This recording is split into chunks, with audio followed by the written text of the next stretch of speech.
Sa Panginoon sa panibagong linggo at araw ng ating pong pagtitipon upang pasalamatan, papurihan at sambahin ang ating dakilang Diyos. At pwede ba natin pati minsan pa ang ating pong mga katabi at pati po siya ng magandang umaga, magandang araw, pinagpalahan ng Panginoon at pagpalain mo rin ako. Amen. Glory be to God. Sa mga bakating upuan, pag-pray natin, may mapunod po yan. Bagamat ang po natin, mga kapatiran ay nagpaalam na di po sila makapanambahan sa ilang kadahilanan. At maging sa ating po mga kapatiran, mula sa ating po mga nasa tahanan o sa mga lugar, nakasama po natin sa bawat taon na naka-online. Nawa ang presensya ng Panginoon, samahan po kayo. At ang mensahe ng Panginoon ay matanggap ninyo at ang anumang bagay na ating po mga nais idulog sa Diyos ay may panalangin po natin sama-sama. At sa umagang ito, purihin ng Panginoon sa mensahe na ating po pagsasaluhan. Sabi nga po, ang araw na ito, araw ng Panginoon, at lagi niya tayong dinadala sa kanyang dula o sa kanyang hapag-kainan. Ang Diyos ay lagi na meron pong niyanda sa atin na mainam na pagkain espiritual. Amen po ba yun? Hallelujah. Pwede ba natin palakpakan pa muli ang ating Panginoon? Isang malakas na papuri na palakpak sa Kanya. Hallelujah. Bali, si Pastor Erwin ngayon ay nasa GCC Limay. Third Sunday, kasi ito mga nakarang Sunday, sa first Sunday, supposed to be ako po yung magsasalita. At diligid ko sa inyo na ating pong mother ay nasa Panginoon na, last December 30, at nalibing po siya last January 5. At kinailangan po mag-stay sa Cavite, sa Manila, at muli bumalik kasi meron lang schedule doon ng January 12 na Sunday ng child dedication. Bago man po tumugtong yung January o yung pagkamatay ng nanay ko ay naka-schedule na po yun. Sapagkat yung bata niya ng doktor, malipas ako ko po yun, ako po yung nagkasal doon sa mag-asawa noong panahon po ng pandemic at mula sa 200 invited na guests dahil pandemic ay naging 50 at nung araw mismo ng kasal naging 10 lang kami. Kaya sa pagkakataon na yun, muli kami na magkatipon kasama po yung mga ninong-ninang, kaanak, na maitulog sa Panginoon yung regalo naman na sanggol na binigay sa kanila at masamahan sila sa pagdiriwang din ng unang karawan ng kanilang anak. At salamat sa Panginoon sapagkat sa mga itang araw sa ating pong tema na Bring Your Family to Jesus, halos sa mga pangyayari sa aking buhay, sa aking pamilya, ay doon po ako dinadala ng Panginoon na to meet yung aking pong mga kapatid, mga pamangkin o mga kamag-anak upang makapagtipon, bagamat may kalungkutan sa panampan ng lamay at libing na kasama sila. Kasi minsan ganun po talaga nangyayari, nagkakaroon tayo ng biglaang reunion pagka meron pong pumapanaw. Pero ganoon pa man po, i-take it positively na yung pagtitipon na yun ay ma-share din po ang Ebanghelyo ng Panginoon. Ginagawa rin na po natin ito sa iba natin mga kapatiran sa mga pamilya. Baka meron din mga panaw, dinitake din po natin opportunity to share the gospel. Actually, alam naman po natin na sa pagpanaw ng aking nanay, nakasabay naman po si Nanay Kulita. Halos ilang oras lang ang pagitan at nag-abot. Kaya para bang yung ating tema last December ay abot-abot na biyaya. Talagang bagamat mga pagsubok ito, tinuturing pa rin natin ito ay pagpapala sapagkat ang biyaya ng Diyos sa gitna ng suliranin ay higit pa sa sapat. Amen. Pagkalipas po nilang araw, pagpasok po ng January, sinalubong naman po yung ating po mga kapatiran dyan po sa Riverside, kila Gina, kila Lorna, na biglaan, nabalita ko tapanood po sa video na sa Cavite po noon, na nagliliyap yung kanilang lugar. At sabi ko, parang sa lugar nila. At nga po nagkamali na natamaan nga po yung kanilang bahay at sila'y nasa nasunugan. Paglipas naman po ng ilang araw, yung ating pong kapatid, yung asawa naman po ni Ate Liberty, si Kuya Rick, na bagman din natin nakasama, siya po ay kinuha na ng Panginoon at may kasama na ng Panginoon. No, bali, the time, ako na rin po yung nag-lead ng funeral service nung huling gabi at kinamagahan. Di nila alam, dinalagnat po ko. Mula gabi hanggang kinabukasan, pinilit ko lang talagang magampanan yung gawain ngayon. Bagaman kung Sabado ngayon, ginanap po yung ating first youth leadership, no? Team building. Bagamat may bahagi po roon, mas pinili ko lang po na maglibing, at ipasa na lang po yung ating gawain doon sa kabataan. No, sa lahat po ng bagay niyan, sinasabi pa rin po natin that the Lord is good. Amen. And the Lord is good all the time. Sabi nga po na Romans chapter 8, and we know, napakalaga po yung salitang we know. Pagka alam mo ang mga pangyayari sa buhay mo, sa iyong kapaligiran, no, na ayon sa kalooban ng Panginoon, magpapasalamat ka rin, ka pa rin sa kabila ng may mga pagsubok na dumarating. Amen ba yun? Bali, alam po natin sa mga tao na tinawag ng Panginoon, sa mga tao nagmamahal sa Kanya, at may layunin ng Diyos sa Kanya, anumang pangyayari, alam po natin sa kapaitulutan at kalooban ng Panginoon, no, pinapayagan niya mga bagay na yan, at meron siyang higit na dahilan kaysa sa ating pagkalam. Amen ba yun? And later, marirealize natin, umunawa po natin, bakit ang mga pangyayari na yun ay nagaganap sa ating buhay, sa ating paligid, o sa bawat pamilya. Kaya naman, sa kabila po ng mga bagay na kabigatan, ang isang bagay na pinapasalamat natin, ang Diyos tapat din niya tayo iniiwan at kasama po natin palagi ang Diyos. Amen. At sa taong ito, nais ko natin dali ng mensahe ng Panginoon sa buwan ng Enero. No? At si Pastor Erwin, inumpisa na po mga mensahe kung paano natin sasalubungin ang taon. At lagi natin sinasabi, bawat taon, bagong pagkakataon. Amen.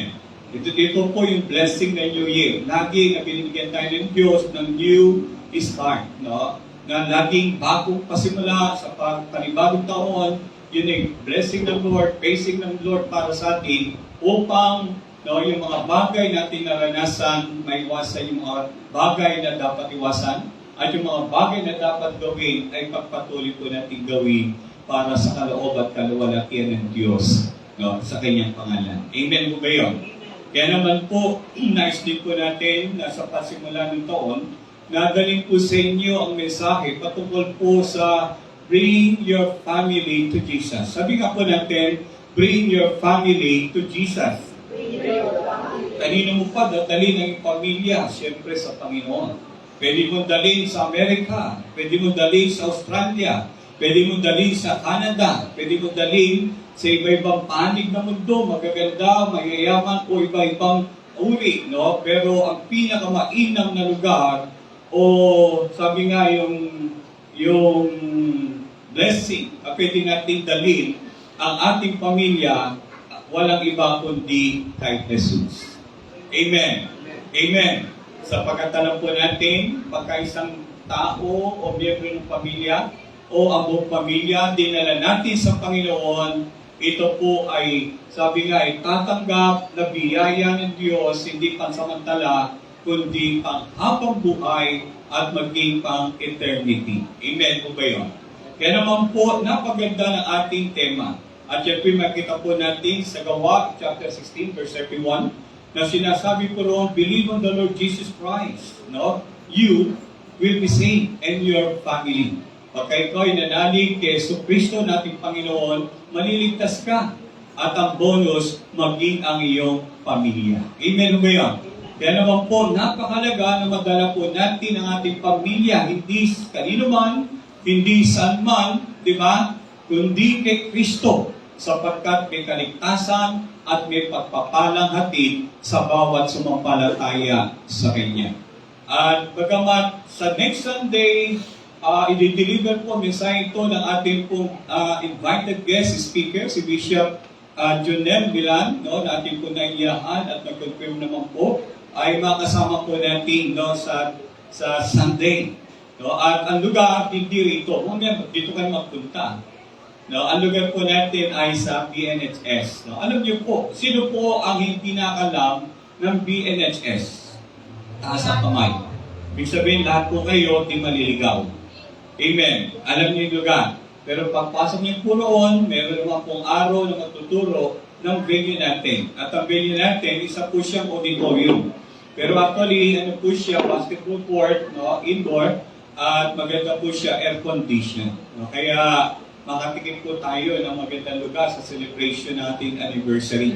This is a very memorable, remarkable, significant event natin sapagkat ang celebration natin ay pang 2 dekada. Sabi nga po natin, 2 dekada na. No? 20 years, no? Ang Panginoon ay sinamahan po tayo, naging mabuti sa atin, at naging tapat ang Diyos sa atin. Natutuwa po ako at tayo po, no, noong nakarang mga Sundays, challenge po ang ating mga members na to contribute or to share, no, financially or anything na pwedeng makatulong sa ating gastusin sa darating na anniversary. Pero noong nakarang taon, mga kalagitnaan taon, pinlano na po natin, maglagay po ng box dyan para sa ganun makapag-ipon tayo. At hindi po, sabi nga, naging mabilis, no, yung dating ng mga suporta po natin. Halos nakabot lang po tayo ng mga 6,000, 10,000, up to 20,000 itong nakaraang early December, no? At late November at early December. At nung nag-challenge na po, sabi nga po hindi lang po naabot yung ating target na amount na 100,000, kundi halos lumampas na po yung ating pong target na 100,000. Pero yung ating expenses, no, habang tumatagal, nagdadagdagan. Kaya okay lang po na lumalampas yung ating, sabi nga yung donation, sapagkat meron po mga bagay na dapat po natin isama, no, doon sa ating gaya. Pero isang bagay po na kinatutuwa po natin, no, ang mga taga-CDC, hindi po rin po. Amen. Amen. Sabi niyo sa katabi, you are very generous. You are blessed beyond the blessed. Amen. No, kaya naman pinagpala ka, higit na pinagpala, no, sapagkat sinabi ng Biblia, mapalad ang mga tao na nagbibigay o nagkakaloob, no, sa gawain ng Panginoon at maging sa iba. Kaya naman, naniniwala po tayo that this is CDC family. Pagka meron po na pangailangan, ang Diyos, hindi lang siya tapat, no, kundi siya sapat sa lahat ng ating kailangan. Hindi lang ito totoo sa kabuuan ng ating church, kundi maging sa bawat isa na kumikilala sa Kanya, sa bawat pamilya na patunayan po natin for the past 20 years that God is so faithful. Amen. Amen ba yun? Kaya di mapapaya ang pangalan ng Panginoon sa darating na Sunday. Amen? Target po natin yung amount na halos na target na po natin at ang iba ay patuloy na nagkakaroon. Medyo nagulat ako, meron sa kapatiran, hindi ko babanggitin ang pangalan, nag-donate no, na kanya pong alkansya. At halos umabot po ng malaking halaga in honor to Jesus. Amen. No? At naniniwala po ko ang salapi galing man sa alkansya, galing man sa bulsa, galing man sa pitaka, yan ay galing sa inyong puso at udyok ng Espiritu kung paano niyan ibinibigay sa ating Panginoon. Amen. Amen ho ba yan? Kaya naman po, maraming kwento patungkol dyan at naniniwala po ako hindi lingid sa paningin ng Diyos no, sa bawat isa nagkakaloob at ang Diyos mismo ang magagantimpala sa bawat isang nagbigay sa Kanya, higit pa sa Kanyang ipinagkaloob. Amen. So, kaya naman po, halos handa na po tayo sa darating na linggo. Amen po ba yun? Sino po rito handang-handa na sa Sunday? Amen! No, huwag kayo rito pupunta doon sa Arellano. Maging ano na kayo, no? Ligtas lang yung ating pagpunta roon. Kung kailangan nyo makisabay, mag-communicate na mo kayo. Pwede mo kayo mag-tricycle, mag-gig, o ano man no, na papunta noon. At isa pa po, kailangan po natin mag-anyaya. Target po natin na audience ay 300. Nakapag-order na po tayo ng pack lunch, na pagkain. 300 packs po yun. At naglista na rin po si Pastor Erwin ng bilang. Halos 240 o 216 na yung bilang ng attendance natin, except yung mga bata at yung ibang lugar na hindi pa po nagpapatala. Pero mamaya, iayusin po natin yun. Meron po meeting after this service. Pag-usapan po natin kung paano natin matatarget naman yung bilang na dadalo sa darating na Sunday. Amen ba yun? Pwede ba about isa ay manalangin para sa ating pong gawain sa linggo? At doon sa bawat isa ay kung makapaganyaya po kayo, mas mainam. No? Kung halimbawa ay lumampas tayo sa target na 300, tapos yung bata ay separate ang bilang, kung lumampas man po tayo, kung wala siyang pagkain, yung para sa iyo, pwede mo nang ibigay doon sa inibitahan mo. Amen. Amen ba yun? Mukhang ayaw niya yata. Amen. In case lang naman. Di ba? Kasi di natin pakontrolado yung araw mismo ng gawain, kung mag-imbita po tayo lahat, no? At lumampas po tayo sa bilang, pwede tayo mag-additional order ng pagkain, pero pinaka-immediate, yung para sa iyo, pwede mong i-share sa iba, at pwede naman tayo order later para naman sa iyo. Amen ba yun? Amen ba yun? Lahat po yan magagawa ng paraan, pero ang mahalaga sa Panginoon, sa pagtitipon, ay di lang po tayo. No, ang mahalaga, merong mga pamilya o miyembro ng pamilya na madala tayo sa Panginoon sapagkat ito ang ating layunin ng celebration. Amen? No, sabi nga, huwag na natin dali ng ating sarili. Kundi sabi po ng ating tema, this is the time, an opportunity for us to bring your family to Jesus. Amen? Amen. No, huwag kayo matakot o mangamba kung anong kakainin niya. No, kung kayo may pagkain, hindi may pagkain na siya. Amen. Amen. Challenge naman po yun. Hindi ba tayo, sabi nga, gagawin yung bagay na the Lord will provide. Pero kung meron lamang isang tao na kikilala sa Panginoon, sabi po, ang langit magpipista sa tuwa o sa saya. Amen? Kaya kung gusto natin na maging masigit na kagalakan sa darating na linggo, higit na pagdiriwang isang kaluluwa, dalhin mo kay Kristo, kasama kanyang pamilya sa darating na mga araw, ito po'y higit na nagbibigay kaluwalhatian sa kanyang dakilang Panginoon. Amen. At ito po ang magpapaiba sa ating celebration ng ating 20th anniversary. Amen. No, kaya we are so excited na makita at naranasan bagay na ito. At ang Diyos ay meron pa mga bagay na di natin nakita na makikita pa lang natin sa darating na mga araw. Amen. Kaya naman po sa oras dito, nais po natin magatid ng mensahe ng Panginoon. Hindi ko alam kung anong mensahe ni Bishop. No, kaya version niya yung sa darating na Sunday.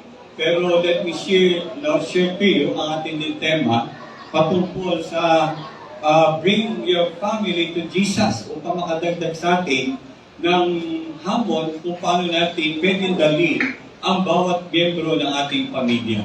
Nais natin sa pangito na tayo na kumilala sa Panginoon ay makapag-akay ng miyembro nating pamilya. First, yung iyong immediate family, ang iyong asawa, ang iyong anak. Second, yung iyong yung pamilya, yung mga kapatid mo. Na may sarili na rin pamilya. Sino po rito yung kanyang mga kapatid ay nadala niya na sa Panginoon o nasa Panginoon na? Yung nasa Panginoon, nasa langit na. O kumilala na sa Panginoon. Bali, yun po yung dalawang challenge sa atin. Ang iyong sariling pamilya at yung pamilya na yung tinagisnan o kinabilangan ay nice din natin doon na makakilala sa Panginoon. Tatalakayin po natin yan. Okay. Thank you sa ating pong artist na gumawa po niyan, si Pierre Kim. Ito naman nakagagawa po siya ng magagandang disenyo. Yan. Bring your family to Jesus. Tanong, how to bring your family to Jesus. Paano natin dadalhin ang ating pamilya sa ating Panginoong Jesucristo? No? Or yung aking pamilya, ang iyong pamilya, ang pamilya natin pong kinabibilangan, paano ko ito dadalhin sa Panginoon? Sa ating konteksto ay nakita po natin na isang magandang halimbawa kung paano niya dinala ang kanyang mag-anak sa ating Panginoong Jesucristo. At sa banal na kasulatan, maraming mga halimbawa na mga tao na kumilala sa Panginoon and later on, nakakilala sa Panginoon ang kanilang mga miyembro ng pamilya. Kaya yung pagiging ligtas buong pamilya, ito po ay posible at hindi posible. Amen ba yun?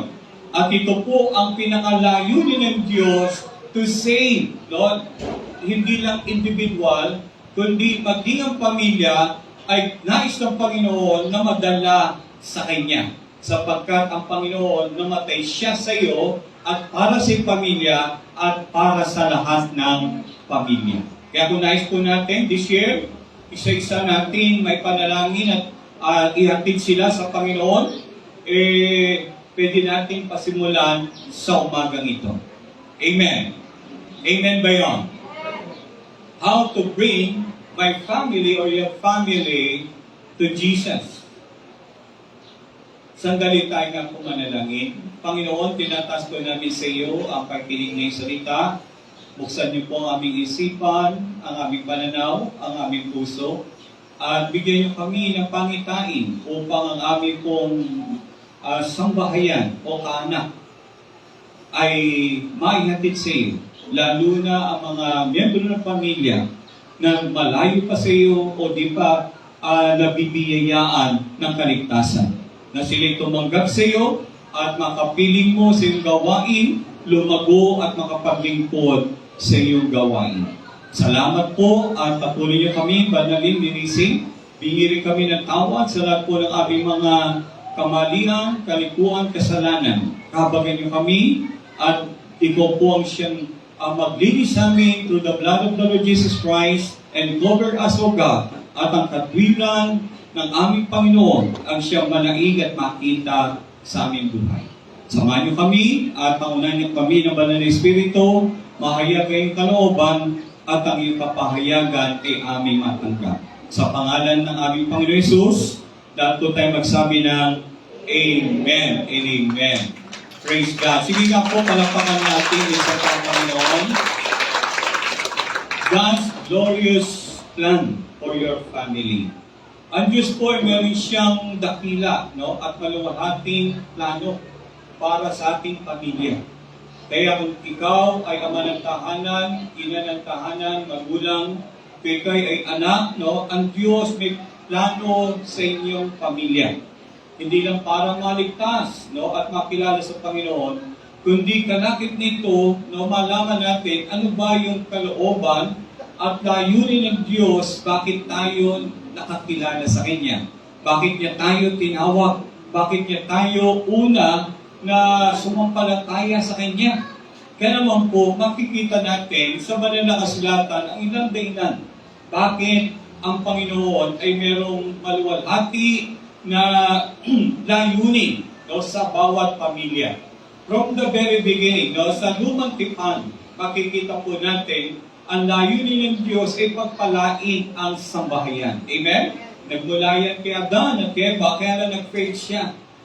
Maging kay Noah, nag-faith po siya. Pero hanggang sa dumating ang Panginoon ay tawagin ang isang lalaki, ang pangalan ay Abraham. Diba? Si Abraham. At nung tinawag nito, ay biniyayaan niya na sa kanya magpasimula ang panibagong lahi, ang lahing Israel, at ang lahat na kikilala, sabi nun, ang lahat ng magpapala sa kanya ay pagpapalain, at ang lahat ng pagpapalain niya ay pagpapalain. Sinasabi po, to bless your family. Dito po yung makita po natin yung layunin ng Panginoon ng bawat pamilya natin, nais ng Diyos na ito ay pagpalain, hindi pahirapan. Kaya kung ating ikaisipan yung kahirapan ng buhay, yung sakit, karamdaman, kaguluhan, pagkawasak ng pamilya, na para ba sinasabi natin, ito ay plano ng Diyos? No. Ang plano ng Diyos ay magkaroon po tayo ng maayos at matagumpay ng pamilya. Isang pamilya na pinagpala. Amen. Amen. Kaya naman sinasabi,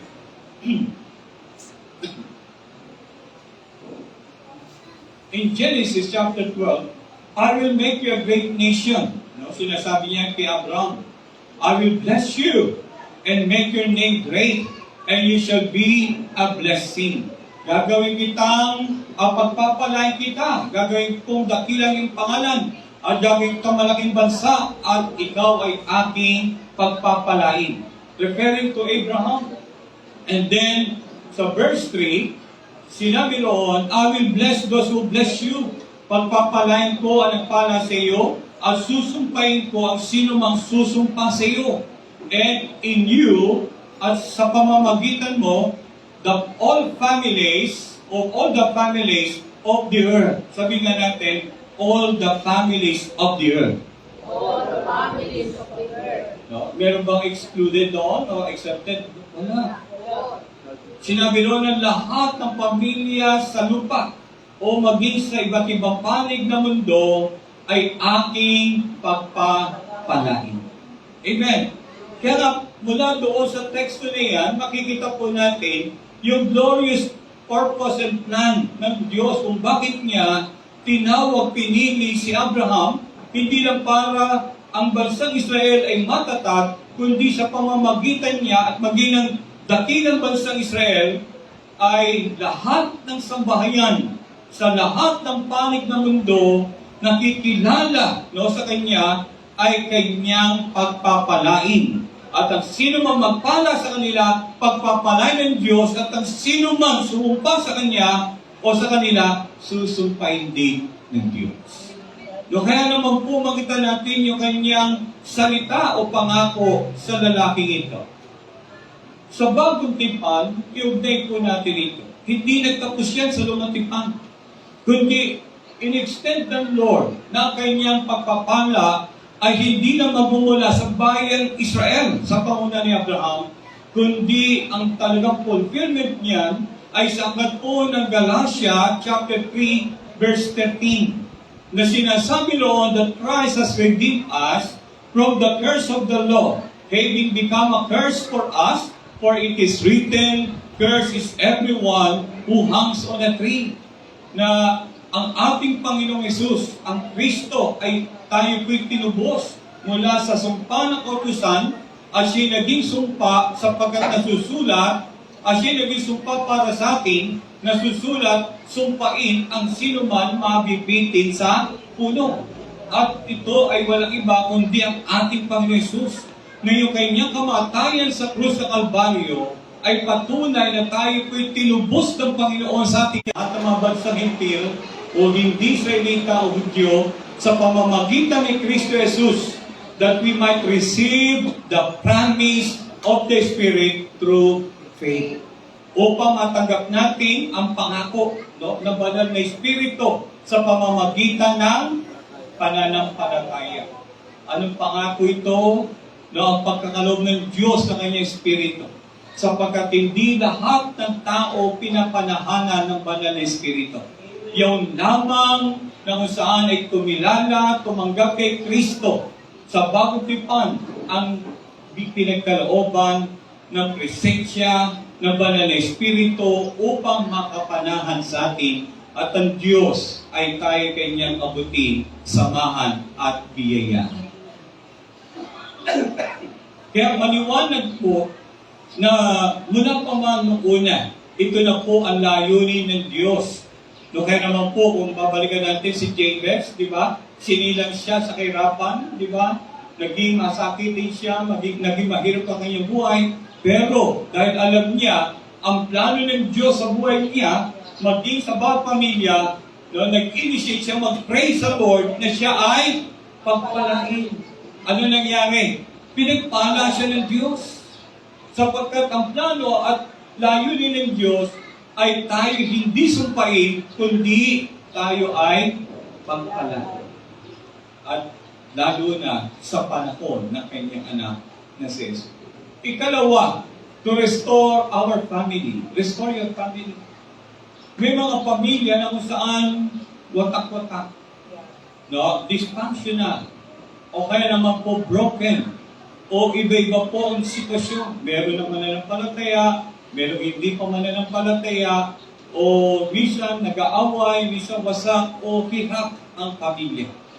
Ang Panginoon, dumating siya, taglay po ang biyaya ng sabi nga yung pagpapanumbalik, no, ng pamilya. Itong maninawasak, i-restore ito ng Diyos sa pamamagitan ng kanyang anak na si Jesus. Sinasabi po ng Malakay chapter 4, 3 and 4, isang hula ang sinabi bago po magtapos ang lumang tipan. At bago dumating ang bagong tipan, halos 500 years, no, ang silent years na yun, bago dumating ang kapayagan ng kapanganakan ng Panginoon. But 500 years before the birth of the Lord Jesus Christ, no, yung dark times na yun, silent years na yun, ang hula na binitawan sa lumang tipan. Kasi ang Malakay, no, makita natin yan, the last book, no, prophetic book sa lumang tipan, na makikita natin. At sa chapter 4, the last chapter, sinabi roon, behold, I will send you Elijah the prophet before the coming of the great and dreadful day of the Lord. No, tingnan ninyo, isusubo sa inyo si Elias, ang propeta, no, bago dumating ang dakilang araw, no, ng Panginoon at ang nakatatakot na araw ng Panginoon.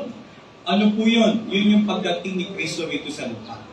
Na bago siya dumating, sinasabi po roon, isusugo niya si Elias.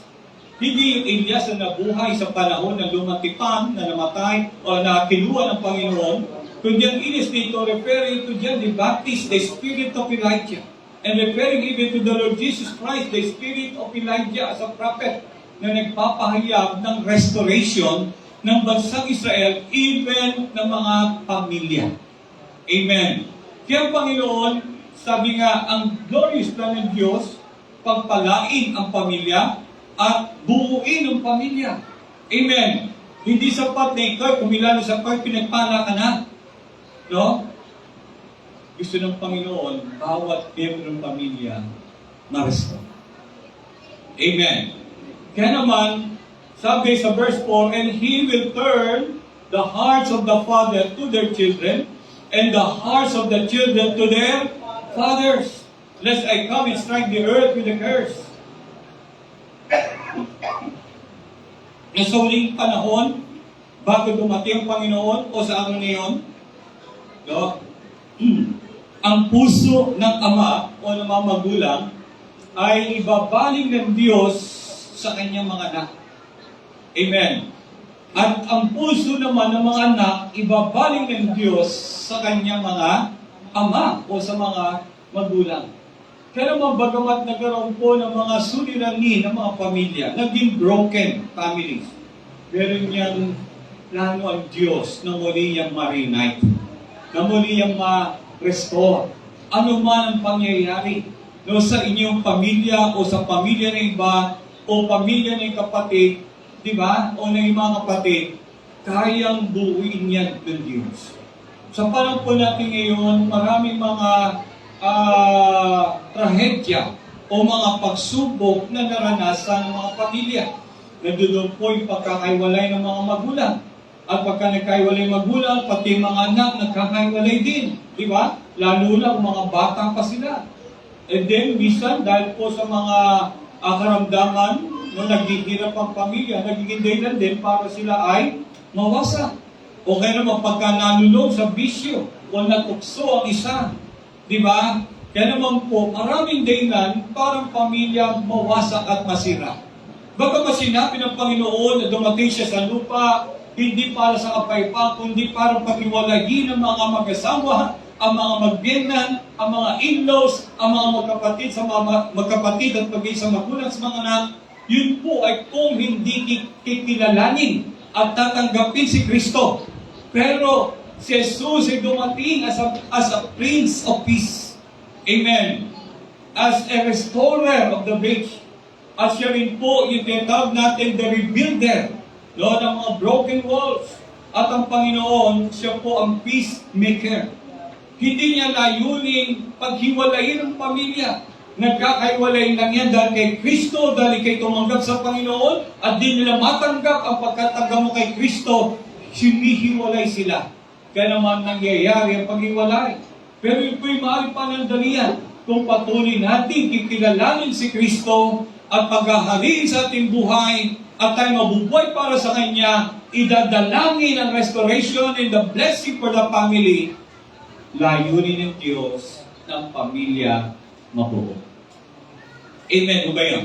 Huwag natin declare that He came to destroy your family. Para lang yan sa mga tao na di kumilala sa Kanya. Amen. Amen. Kaya naman sinasabi na kahit nagagawin ng Panginoon to turn the hearts of the fathers to their children and their children to their fathers. Kaya naman ito po ang ministry ng Panginoon, the ministry of reconciliation. To reconcile the parents to their children, children to their parents, and children to their siblings. Amen. Sa kanyang mga kapatid. At ang Diyos meron niyang ginawa na kaparaanan patungkol po dyan. Sinasabi po, pangatlo, to save your family. Hindi lang para pagpalain, hindi lang para buuin, ipanumbalik, pagkos nais ng Diyos, iligtas ang iyong pamilya. Hindi pagpapala na ikaw ay pinagpala dito sa lupa. Pagdating sa langit, wala ka. Ang pagpapala ng Diyos, He has no sorrow from it. Kompleto ang biyaya at pagpapala ng Diyos. Ang pagpapala ng Diyos, for the blessing of the Lord, leads us to repentance. Para tayo'y magsisi sa ating mga kasalanan.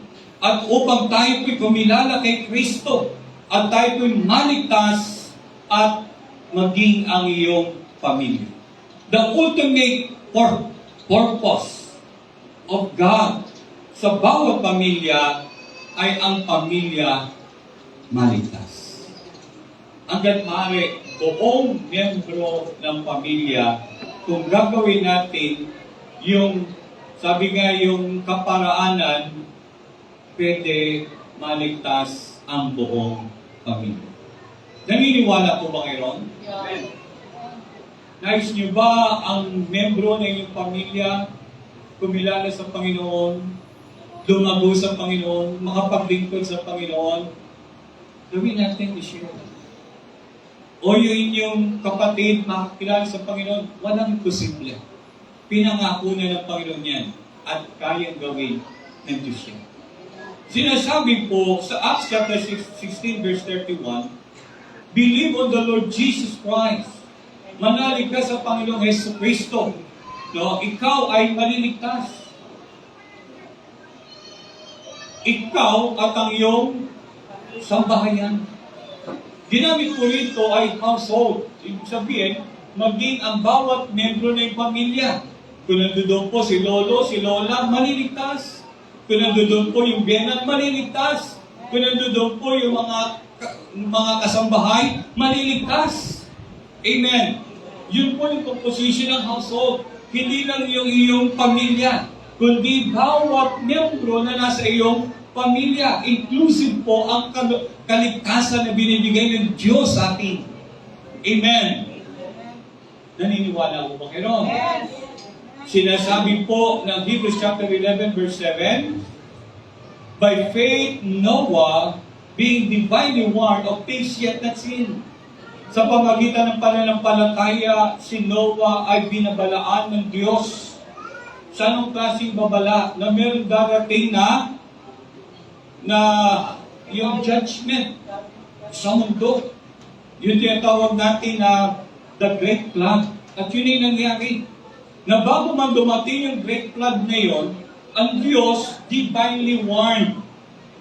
Binabalaan niya. Kinausap niya si Noah na meron darating na kapamakan sa buong mundo at daranas ng kahatulan dahil sa kasalanang sukdulan ng tao sa mundo. At sabi noon, binabalaan siya ng bagay na hindi pa nakikita.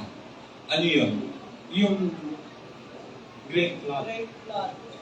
Kasi sa panahon ni Noah, walang ulan, walang baha, walang bagyo. Maayos ang panahon. No? Kaya, yung sinabi ng Panginoon na Noah moved with godly fear. Siya po ay kumilos na mayroong banal na pagkatakot.